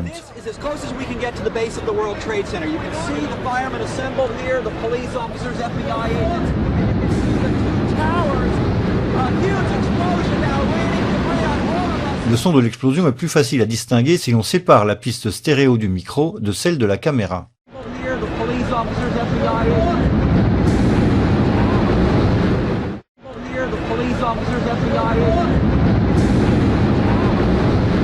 On peut entendre la même explosion dans le même reportage utilisé dans un documentaire produit par PBS. But a key question remained. Did their ultimate failure? But a key question remained. Did their ultimate failure? Plusieurs explosions ont également été enregistrées après l'effondrement des deux tours, comme dans ce reportage de la BBC. This one was recorded after both of the Twin Towers had collapsed and before Tower 7's collapse. Des vidéastes amateurs ont aussi continué à enregistrer des explosions après l'effondrement des deux tours. It's now 11 o'clock. Still hear continuing explosions, but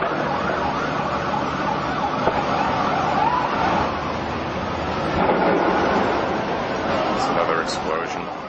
Cette vidéo a été prise entre 10h et 11h après la chute de la première tour. L'explosion provient de la direction du bâtiment 7.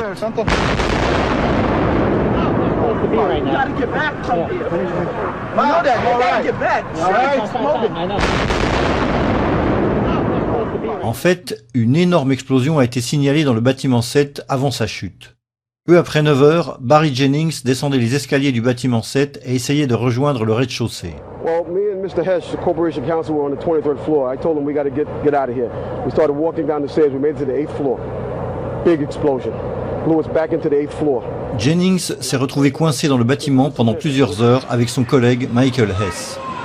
Mr. Hess! 8th floor, 7 World Trade.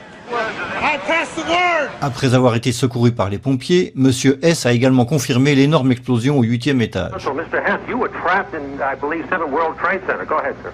Yes, I was. I was up in the emergency management center on the 23rd floor. Another gentleman and I walked down to the 8th floor where there was an explosion. Dans une interview postérieure, Jennings a confirmé que l'explosion avait bien eu lieu avant la chute des 2 autres tours. Both buildings were still standing. I was trapped in there for several hours. I was trapped in there when both buildings came down. Jennings assure avoir entendu d'autres explosions pendant qu'il était coincé. All this time, I'm hearing all types of explosions. En fait, des explosions ont été enregistrées dans le secteur du bâtiment 7 jusqu'à la dernière minute avant son effondrement.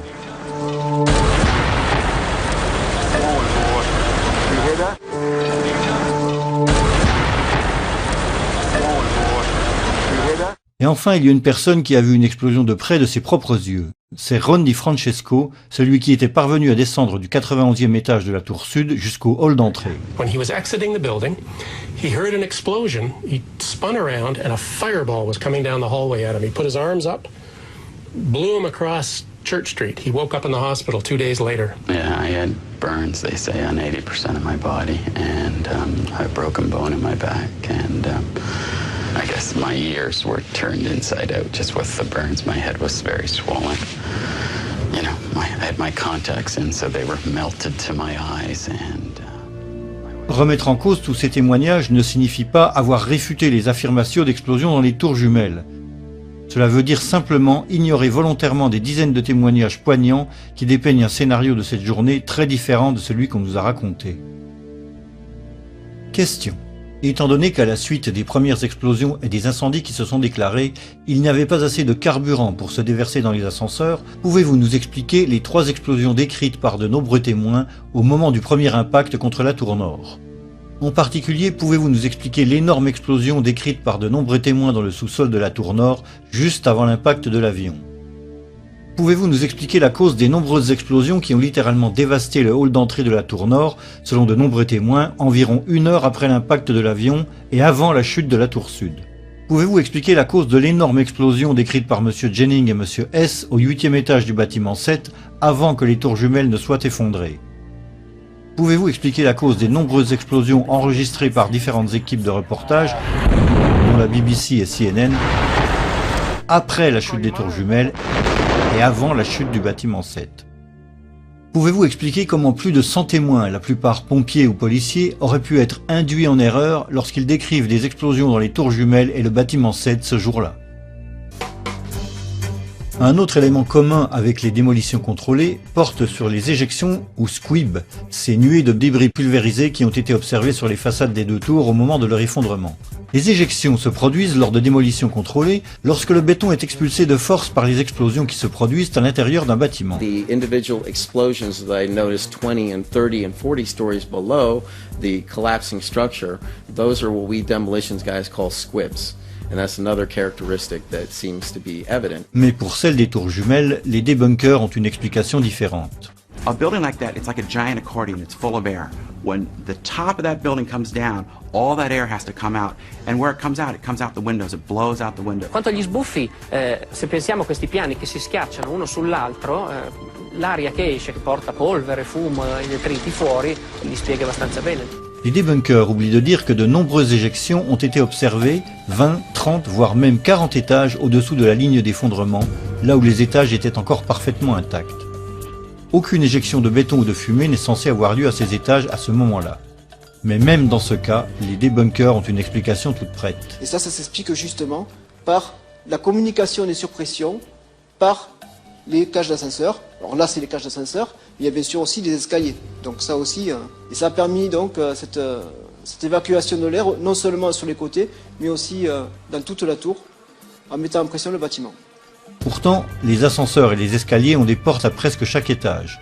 S'il y avait eu une telle compression venue d'en haut, elle se serait répartie sur l'ensemble des étages et non pas simplement là où les éjections ont eu lieu. En tous les cas, il ne s'agit pas de morceaux de verre. Des fragments de verre à une telle distance seraient à peine visibles. Ce sont bien des éjections de béton et de débris solides. Seule une puissante explosion à proximité peut expliquer ces éjections. Il y a même un cas où une puissante expulsion de matériaux, peut-être d'un corps humain, se produit avant même le début de l'effondrement.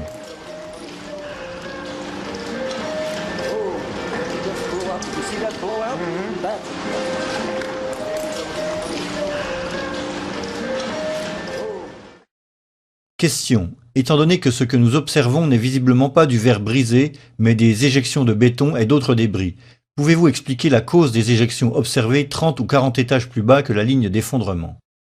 Techniquement parlant, les éjections ne sont qu'un cas particulier d'explosion qui se produisent plus bas que la ligne d'effondrement. Mais d'autres puissantes projections horizontales de béton et de matériaux divers ont été observées tout au long de l'effondrement des deux tours.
La force des explosions fut telle qu'elles projetèrent des panneaux entiers de la structure extérieure depuis toutes les faces des tours. The spread of debris in a large radius around each tower. What we see is an outward explosion of material beyond the perimeters of each footprint. La FIMA a délimité une zone de 500 mètres autour des tours où des morceaux massifs des bâtiments ont été retrouvés. Cela signifie que des parties de la structure ont été projetées à une distance 2 fois plus grande que la largeur des tours elles-mêmes. Large, multi-ton beams were hurled hundreds of yards laterally. Gravity works vertically, not laterally. Les débunkers continuent de prétendre que les matériaux projetés n'étaient que des plaques d'aluminium externes et non des poutres d'acier de la structure elle-même. Ces éléments qui sont là, certains disent, vous vous rendez compte des poutres qui font plusieurs tonnes? Non. Ça, c'est pas des poutres qui font plusieurs tonnes, c'est tout simplement le parement qui était prévu sur les tours, qui étaient des plaques d'aluminium qui étaient collées sur les poutres en acier. Les poutres en acier, elles sont là et là. Et ça, c'est juste des choses très légères qui ont volé, comme tout à l'heure, ma touillette à café. Voilà. Voilà. Mais Kiran se trompe. Les débris massifs de matériaux projetés à des centaines de mètres ne se limitent pas à la couverture en aluminium, mais contiennent des pièces préfabriquées de la structure en acier utilisée pour construire les tours.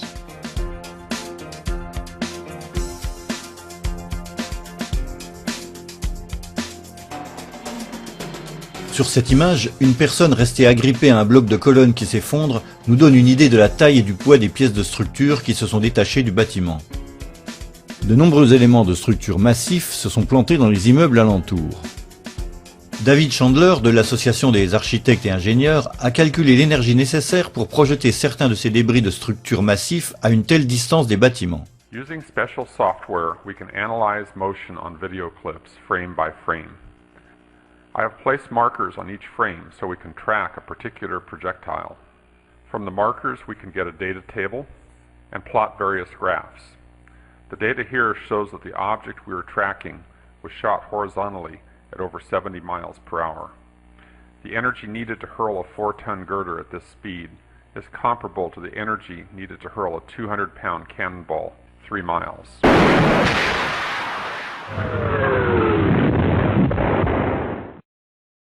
Question.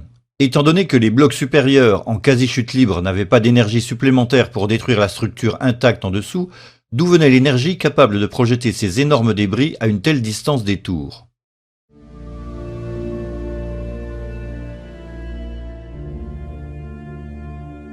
Une fois les fumées dissipées et le travail de déblaiement entamé, d'autres indices de démolition contrôlée sont apparus. Parmi ces indices, il y a par exemple les colonnes principales coupées à 45 degrés qui dépassaient des débris.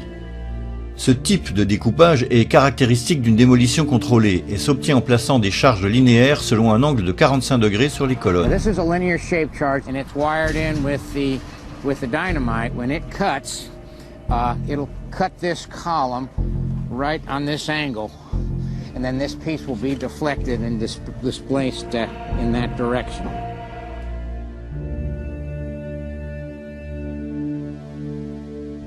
Certaines découpes effectuées sur les plus grosses portions de la structure appelées chandeliers ont été réalisées par des ferronniers pendant les opérations de déblaiement. Mais les colonnes sectionnées ont été remarquées le soir même du 11 septembre, bien avant les opérations de déblaiement. You know, this is the first day in a pile. You know, actually, it was on the 11th. It was 8 o'clock at night, and we had a hunt for iron workers. But meanwhile, there was tons and tons of beams that were cut, with no acetylene to be had, nor iron workers to do the work. It's just physically not possible to cut that much steel in that amount of time, especially with no one to operate the equipment. It just didn't add up. Interrogé sur ce point, le plus grand expert italien en démolition contrôlée, Danilo Coppe, a déclaré « Je dois avouer que d'un point de vue technique, c'est extrêmement curieux. Tout cela ressemble aux résultats obtenus avec des charges linéaires de découpe. » Un autre type de découpe, couramment utilisé dans les démolitions contrôlées, est la coupe en V. This little V here gives it a place to slide off. That's all it does.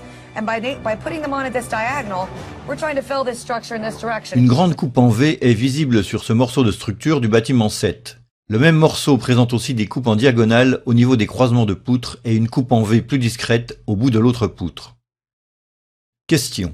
Pouvez-vous proposer une bonne raison pour laquelle des ferronniers devraient pratiquer des coupes en V et à 45 degrés sur ces structures simplement pour débloquer des débris? Un autre indice suggère l'utilisation d'explosifs. La disparition pure et simple des treillis chapeaux.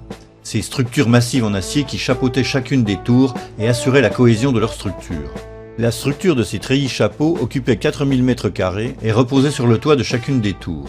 Rien au-dessus ne pouvait les écraser, sauf l'antenne de la tour nord que cette structure supportait.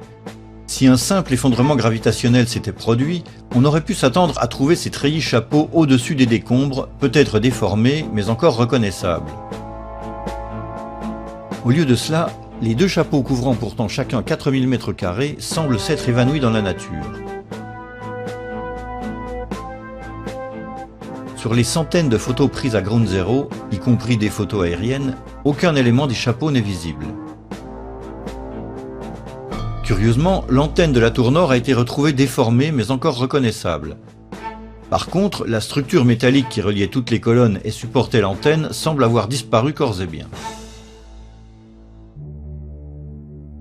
Mais le phénomène sans doute le plus mystérieux survenu à Ground Zero est la chaleur extrême relevée sous le tas de débris pendant encore plusieurs semaines. Le 16 septembre, la NASA a pris ses photos thermographiques de Ground Zero qui indiquent un niveau de température inhabituellement élevé à la base des 3 bâtiments effondrés. En dépit des fortes pluies du 14 septembre, les points chauds ont enregistré des pics de température de plus de 700 degrés sous les gravats. 10 jours plus tard, les feux brûlaient toujours. What's to explain, Governor, the smoke that still comes out of the fire? There's still fire down below. There is such an incredibly deep pile of rubble, and the tower goes down 5-6 stories underground. But we had ABC crews come back just in the last few minutes and telling us there are still flames coming out of the base of the trade towers. Pour les sauveteurs déjà affectés à des tâches extrêmement pénibles, cela constitue un fardeau supplémentaire. Out, still on the rubble, it's still, I believe, 1100 degrees. The guy's boots just melt within a few hours. Le 8 octobre, on pouvait encore facilement localiser les points chauds sous les 3 bâtiments effondrés. 6 semaines plus tard, alors que les fouilles progressaient, la situation semblait même avoir empiré. Oh, it's unbelievable. And this is 6 weeks later, almost 6 weeks later. And as we get closer to the center of this, it gets hotter and hotter. It's probably 1,500 degrees. We've had some small windows into what we thought was a core at some point, and it looked like an oven. You know, it was just roaring inside. And it was just a bright reddish orange color. Les effets de ces températures élevées étaient clairement visibles sur l'acier extrait des décombres. The grapplers were pulling stuff out, big sections of iron that were literally on fire on the other end. They would hit the air and burst into flames, which was pretty spooky to see. We would create an air pocket by moving steel, fueling the fires underground. But, you know, these underground fires were just like the fires of hell. If you could make a video of what you perceive hell to look like, from fire shooting up at times, that's what would happen. You would be in the middle of what would look like steel, and then fire just would pop up. Firemen were coming out and ironworkers with their boots literally melted, and then the hose would come over and they would try to put that part out. Charlie Vitcher était superviseur des opérations de déblaiement à Ground Zero. Sur la page America Rebuilds du site web de la radio PBS, on peut lire: l'équipe de Vitcher a ramassé des pièces d'acier de 12 à 20 mètres de long encastrées dans les décombres, dont les 6 derniers mètres étaient incandescents.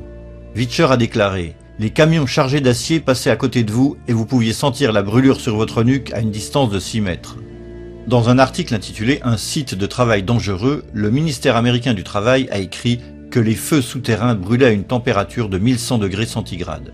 Cela a été confirmé par le maire Giuliani. Le journal de l'Association des ingénieurs en sécurité a écrit: les relevés thermiques effectués chaque jour par hélicoptère montraient des températures souterraines allant de 200 degrés à plus de 1500 degrés centigrades. 8 semaines plus tard, les feux ne s'étaient toujours pas calmés. That's when the fire is going to still burning. 8 weeks later, we still got fires burning. So, I mean, these things are burning. At one point, I think they were about 2,800 degrees. 11 semaines plus tard, les feux brûlaient toujours. As recently as the end of November, it was still 1,100 degrees down underneath the rubble. Fin novembre et début décembre, on pouvait voir du givre couvrant le sol le matin, mais les débris fumaient toujours. The weird thing was it was very cold when we were up there. I believe it was in the middle of the winter, but the ground wasn't frozen. The ground kind of like bubbled underneath your feet, which was kind of strange to me. Il fallut attendre le 19 décembre, plus de 3 mois après les effondrements, pour que le dernier incendie souterrain soit éteint. Les débunkers ont proposé différentes explications à ces phénomènes mystérieux. Per esempio, può essere il fatto che all'interno dei sotto c'erano i piani interrati, all'interno c'è un parcheggio con le automobili. Nei piani interrati ci sono i generatori delle torri gemelle, quindi ci sono molti materiali combustibili. Mais aucune de ces réponses ne semble valable.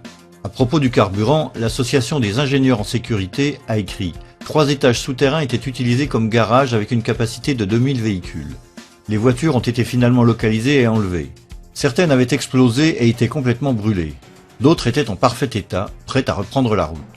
Le carburant dans une voiture explose ou reste à l'intérieur du réservoir. Il ne fuit pas à la recherche de feu à alimenter.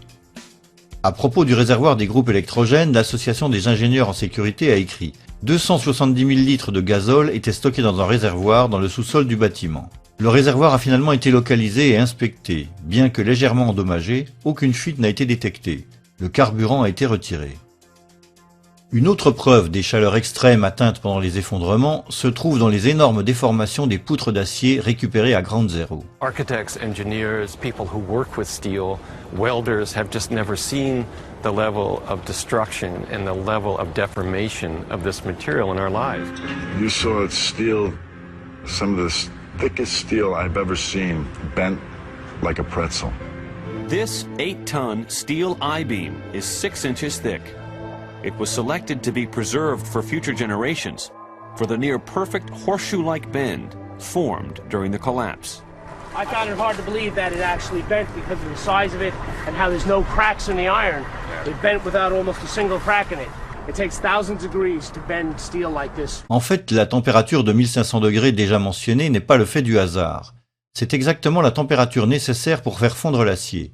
et de l'acier fondu a été retrouvé en plusieurs endroits à Ground Zero. You'd get down below and you'd see molten steel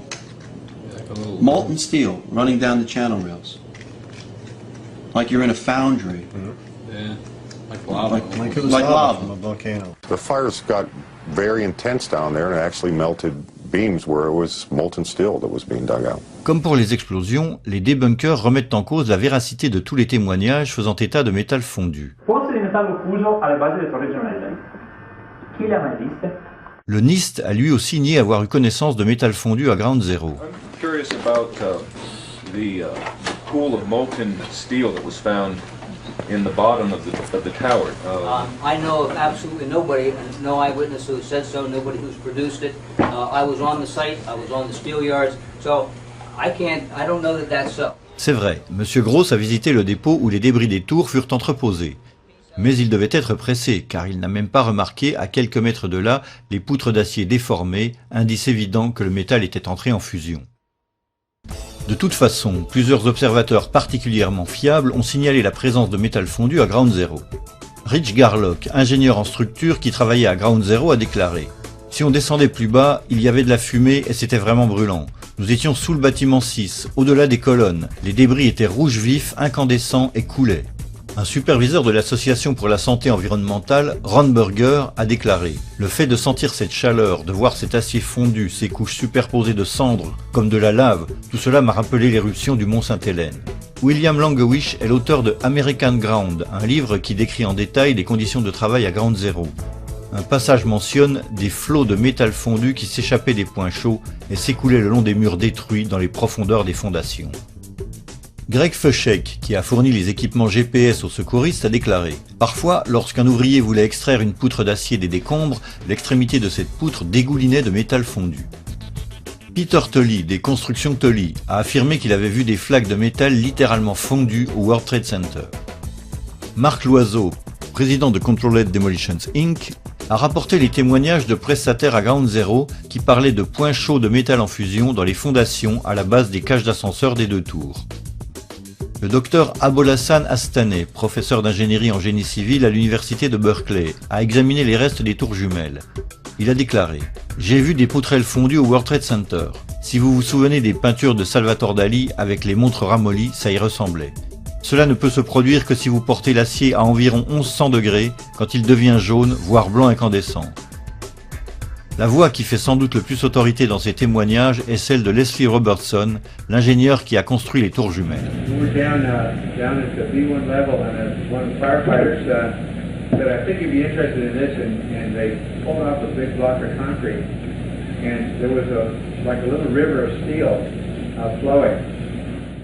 Encore une fois, ignorer tous ces témoignages ne signifie pas avoir réfuté la présence de métal fondu sous les ruines. Cela signifie simplement faire la sourde oreille face à la situation telle qu'elle se présentait à Ground Zero après la chute des tours jumelles. Mais il y a pire. En principe, le béton ne fond pas dans les incendies normaux. En fait, l'une des raisons de son utilisation dans les constructions civiles est sa résistance aux températures élevées. On a pourtant retrouvé du béton fondu à Ground Zero. Conservé au musée de la police de New York, on peut lire sur l'affiche de ce vestige. Au cours du déblaiement, plusieurs armes de poing ont été retrouvées à Ground Zero, dont ces 2 barilets et un revolver incrusté dans le béton. La température des incendies était si élevée que le béton a fondu comme de la lave qui a ensuite tout avalé sur son passage. Certains débunkers ont avancé que cela ne pouvait pas être du béton fondu, puisque le point de fusion bien plus élevé du béton aurait aussi signifié la fusion de l'acier du revolver. Mais le béton fondu avait peut-être commencé de refroidir au moment où il a atteint les armes, auquel cas elles n'ont pas fondu instantanément. Ici par exemple, de la lave en fusion d'un volcan se met à refroidir après avoir atteint le point de fusion. Comme on le voit, la lave entoure la base des arbres sans pour autant les réduire immédiatement en cendres. Dans un hangar de Kennedy Airport, un autre vestige atteste de l'extrême chaleur atteinte pendant les effondrements. This formation is really 4 separate stories of the World Trade Center, compressed, compacted, incinerated, exposed to temperatures as hot as the inner Earth. I never knew this existed. Un autre vestige, surnommé la météorite, contient un mélange d'acier fondu et de béton fondu. One of the more unusual artifacts to emerge from the rubble is this rock-like object that has come to be known as the meteorite. It's this fused element of steel, molten steel and concrete and all of these things all fused by the heat into one single element. Comme nous le savons, pour faire fondre du béton, il faut atteindre une température de plusieurs milliers de degrés, et le résultat obtenu ressemble à la lave qui sort des volcans. And almost like a chunk of lava from Kilauea or Iceland, where they're very sharp but breakable shards on the end here. Question. Étant donné que le kérosène a presque entièrement brûlé à la suite des impacts, étant donné qu'il n'y avait que des incendies de bureaux au moment des effondrements et qu'il ne se trouvait aucune source importante de combustible identifiée dans les sous-sols, pouvez-vous expliquer de façon cohérente comment les 1500 degrés atteints et constatés à Ground Zero, les feux interminables sous les fondations, les nombreuses poutres incandescentes extraites des ruines, les poutres maîtresses en acier tordues comme de la guimauve et l'acier et le béton fondu observés et récupérés à Ground Zero ont pu être causés par les seuls feux de bureau et l'effondrement gravitationnel. Enfin, un dernier élément contre l'hypothèse d'un effondrement purement gravitationnel est la pulvérisation presque complète du contenu des tours jumelles, à commencer par les planchers en béton. Comme pour les effondrements gravitationnels classiques, on aurait pu s'attendre à retrouver les 110 étages plus ou moins empilés les uns sur les autres. Mais dans le cas des tours jumelles, pratiquement tout le béton des 110 étages de chaque tour a été littéralement pulvérisé. What happened to the concrete was pulverized, and I was down here Tuesday, and it was like you were on a foreign planet. All of Lower Manhattan, not just this site, from river to river, there was dust, powder, 2-3 inches thick. The concrete was just pulverized. What do you think this is? I have no idea. What your guess is? Pulverized cement. The concrete. Et il n'y a pas que le béton qui a été pulvérisé durant l'effondrement. We're talking here about 43,600 windows, 600,000 square feet of glass, 200,000 tons of structural steel, 5 million square feet of gypsum, 6 acres of marble, and 425,000 cubic yards of concrete, turned in good part into a cloud. Il y avait aussi le matériel des bureaux occupant les 110 étages des deux tours. Il est difficile d'imaginer les milliers d'ordinateurs, d'imprimantes, de bureaux, de chaises, de téléphones et d'autres fournitures et mobilier, étage après étage, et concentrés dans les tours. Voici par exemple une salle de marché du World Trade Center. Si les planchers s'étaient simplement effondrés les uns sur les autres, on aurait retrouvé tous ces équipements au milieu des décombres, écrasés et tordus, mais encore reconnaissables. Or, presque rien n'a été retrouvé. There wasn't much that you could say, you could describe. Everything was dust and metal. There was no typewriters, there was no chairs, there was no nothing. Everything had been crushed. Everything was pulverized.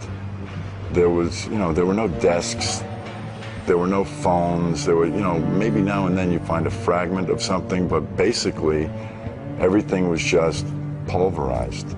There wasn't a computer screen, a laptop, there's no office. I mean, it was, 210-story buildings of office equipment. You don't find a chair. You don't find a telephone, a computer. The biggest piece of a telephone I found was half of the keypad, and it was about this big. It was devastation. There wasn't one thing that resembled an office building, and this was the biggest office building in the world. I haven't seen a door, I haven't seen a phone, I haven't seen a computer, I haven't seen a doorknob. I think that stands out. Autre fait étrange, l'absence complète d'armoires métalliques de rangement parmi les débris. Alors que les deux tours étaient aménagées en bureaux sur toute leur hauteur, on aurait dû en retrouver des milliers, de toutes les formes, tailles et couleurs possibles. Une seule a été retrouvée, et encore dans un piteux état. Perhaps the most astonishing object Shate found is something there should have been thousands of. This one probably only survived because it was in the basement. I'd pretty much given up trying to find some sort of intact file cabinet. But while I was at the compound for the Port Authority Police, this ball of metal about the size of a basketball was delivered to them. You can see what remains of the file folders. Mais ce ne sont pas seulement les planchers en béton, les meubles, les ordinateurs et les armoires de classement qui ont disparu. Les tours jumelles étaient pleines de monde, mais de façon inexplicable, presque la moitié des corps des victimes semblent s'être vaporisés.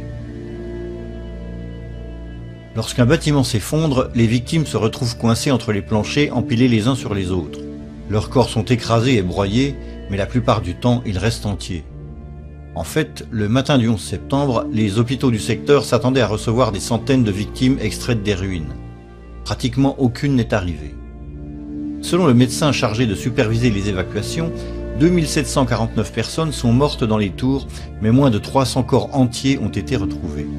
Presque 20 000 fragments de corps humains ont été récupérés dans les ruines, dont plus de 6 000 assez petits pour tenir dans une éprouvette. On a identifié jusqu'à 200 fragments correspondant au même ADN. 1630 victimes ont finalement pu être identifiées, dont 800 uniquement par test ADN. Donc pour ces 800 victimes, les restes corporels n'étaient pas assez significatifs pour être reconnaissables. Les autres 1119 victimes n'ont jamais pu être identifiées. Cela signifie que plus de 40% des victimes ne sont même pas identifiables par leur ADN. For Joyce and Russell Mercer, there is no trace of the son they lost on 9/11, firefighter Scott Kopitko. You can't go to a cemetery, can't put flowers down. Personally, I lost a cousin in the building and never found his remains. He was on the 100th floor of Tower 1 and they never found his anything or any remnants. Patricia Riley recovered her sister Lorraine's handbag, but nothing of her body. Lorraine has a tombstone at the cemetery, but she isn't there. 1,100 victims completely unaccounted for. In other words, no pieces large enough to gain any DNA from, vaporized. Can fire and a gravitational collapse account for this massive pulverization of people? Cette carte, établie par les pompiers de New York, montre les endroits où des restes humains ont été retrouvés. Les cercles en jaune représentent ceux des civils, les triangles rouges ceux des pompiers. La distance à laquelle certains restes ont été retrouvés demeure inexplicable par la seule force de la chute gravitationnelle. En fait, des fragments de corps humains ont continué de refaire surface à Ground Zero plusieurs années après, pendant les travaux de reconstruction. Human remains were found at the World Trade Center site on Wednesday. Crews made the discovery at 11 Water Street. Another 4 possible remains were found at the Whole Road excavation site. The ME is also investigating other remains that were found about 2 weeks ago on the roof of 90 West Street. Construction workers found 9 pieces of bone and tissue on a 20th floor scaffolding on this building on West Street. Workers have found 65 potential human remains at the World Trade Center site over the last couple of days. The medical examiner's office says they were recovered from the Liberty Street section of the site. Puis, en 2006, des ouvriers firent une découverte incroyable. Demolition workers found 74 new bone fragments on the roof of the Deutsche Bank building over the weekend. That's the most found since the end of major recovery operations at the site. Le nombre de fragments trouvés sur le toit de la Deutsche Bank ne cessa d'augmenter chaque jour. Crews continue to find human bone fragments on the roof of the Deutsche Bank building next to the Trade Center site. The medical examiner's office says 142 fragments were found, bringing to 598 the total number of fragments found in the building. Finalement, plus de 700 fragments d'os furent récupérés sur le toit de la Deutsche Bank. USA Today écrivit: les fragments d'os sont minuscules, certains ont la taille d'une punaise. Certains des bunkers ont suggéré que ces fragments d'os pouvaient avoir atteint le toit de la Deutsche Bank suite à l'impact du vol 11 lorsque les débris ont été expulsés de l'autre côté de la tour vers le sud. Mais au moment de l'impact, la vue vers la Deutsche Bank était occultée par la tour sud et il n'y avait pas de trajectoire directe entre le trou d'éjection des débris du vol 11 dans la tour nord et la Deutsche Bank. De plus, comme le montre cette carte, les fragments d'os retrouvés sur le toit appartenaient aussi à des pompiers, qui bien sûr n'étaient pas là au moment du crash du vol 11. Question. Pouvez-vous expliquer comment un simple effondrement gravitationnel, où les corps restent en général coincés entre les étages tombés les uns sur les autres, a pu produire plus de 20 000 fragments humains appartenant à 2700 victimes, au point que 1100 victimes n'ont jamais pu être identifiées, même par test ADN? Pouvez-vous expliquer comment un simple effondrement gravitationnel a pu produire les fragments d'os à la fois de civils et de pompiers retrouvés sur le toit de la Deutsche Bank? À ce stade, on peut résumer les indices en faveur d'une chute gravitationnelle et ceux en faveur d'une démolition contrôlée. L'explication officielle de l'amorce de la chute ou théorie de la rupture des poutres est erronée à la base, pour au moins 3 raisons. Il n'y a aucune preuve que le revêtement ignifuge ait été arraché de la structure des planchers. Aucune preuve de température assez élevée pour affaiblir significativement l'acier, et aucune explication valable sur la façon dont les supports des planchers auraient pu briser la structure externe à eux seuls. Par contre, l'amorce de l'effondrement est parfaitement compatible avec une démolition contrôlée. Il n'existe pas d'explication à l'effondrement total des tours et le NIST a reconnu à plusieurs reprises qu'il n'avait même pas tenté de le calculer scientifiquement. Par contre, l'effondrement total des tours est parfaitement compatible avec une démolition contrôlée. L'accélération verticale de la partie supérieure pratiquement à la vitesse de la chute libre est physiquement incompatible avec l'explication par effondrement gravitationnel, à moins de violer au moins 2 fois les lois fondamentales de la physique. Par contre, l'accélération proche de la chute libre observée lors de l'effondrement des tours est parfaitement compatible avec une démolition contrôlée. Le nombre de témoins ayant fait part de puissantes explosions suivies de dégâts impressionnants dans les tours est accablant. De telles explosions ne peuvent pas s'expliquer uniquement par du kérosène. Par contre, elles sont parfaitement compatibles avec une démolition contrôlée. Les éjections observées 30 à 40 étages sous la ligne d'effondrement ne peuvent pas être expliquées par la pression de l'air lors d'une chute gravitationnelle. Par contre, ces éjections sont caractéristiques des démolitions contrôlées. Aucune des coupes en biseau et en V observées sur les colonnes à ground zero ne peut s'expliquer par les opérations de déblaiement. Par contre, elles constituent une autre signature des démolitions contrôlées. La gigantesque zone de débris autour des tours, la projection latérale d'éléments de plusieurs tonnes ne peuvent pas s'expliquer par un effondrement gravitationnel. Par contre, ces projections sont parfaitement compatibles avec l'usage de puissants explosifs. Les feux qui ne s'éteignaient pas, les températures extrêmes sous les décombres, les poutres incandescentes retirées pendant le nettoyage du site, les déformations importantes de poutres en acier, le métal et même le béton fondu observé et récupéré à ground zero ne peuvent pas s'expliquer par les seuls incendies de kérosène ni par des feux de bureau. En revanche, une version particulièrement destructrice d'engins explosifs, capables de générer des températures extrêmement élevées, ont pu être utilisées dans le cadre d'une opération de démolition contrôlée. La pulvérisation quasi complète du contenu des 2 tours, des planchers en béton au mobilier de bureau, en passant par la vaporisation complète des corps de victimes, ne peut s'expliquer par un simple effondrement gravitationnel. Par contre, ces constatations sont parfaitement compatibles avec la présence de puissants explosifs comme ceux utilisés lors des démolitions contrôlées. Faute d'explication scientifique claire pour tous les phénomènes observés, la seule conclusion cohérente est que les tours jumelles ont été détruites à l'aide d'une démolition contrôlée.